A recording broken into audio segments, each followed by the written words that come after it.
In this session, I wanted to show you how the locations work for each of the shifts. Previously, our locations and geofencing was at a user level, but now we moved that down to a shift level. So this means that each shift can have its own location settings, and I'm going to show you how you can do that. So if I was to go into this shift over here, and this is the web view, you can see that I can clock in and I can clock out. And the reason for this is that I've enabled web function, but I'm not doing a location capture for the web. The same shift, if I look at the mobile side, you can see that the morning shift is there, the same as what was set. And if I click on my morning shift, you can see that it has been geofenced. And there are two locations where I can clock in and out from, and I'm away from both of them. I need to have a minimum allowed accuracy of 100 meters, and that's the only time it's going to allow me to clock in. There are two ways that you can set this, and one is inside your shift settings itself.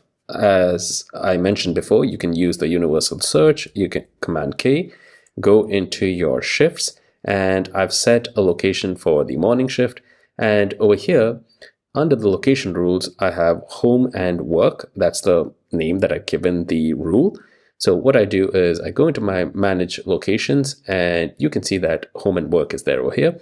I've specified two locations. One is the home location, where I can give a lat long, I can give the allowed radius, and follow it up with the other settings.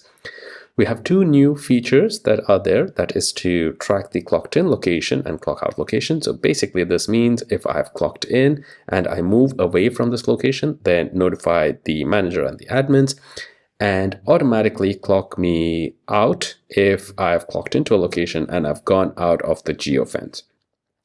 You can just use the maps to change the settings. You can specify your accuracy and radius over here.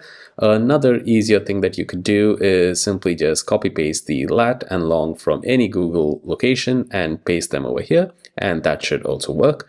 You can have multiple location rules, and inside each rule you can have multiple locations. But at any given point of time, you can only specify one location rule to a particular shift. Now, if I was to go back into my schedules once again, and I look at my schedule, I'm the admin on the account, and that's why I can edit the shift, but an employee wouldn't be able to do this. I can either specify this as a shift setting, or I can specify this inside an individual shift. So in this case, I've allowed mobile and web. And as I showed you earlier, web location was disabled, mobile location was enabled. You can decide which web clocks that you would like to use for a shift and your location settings, and you can set it this way.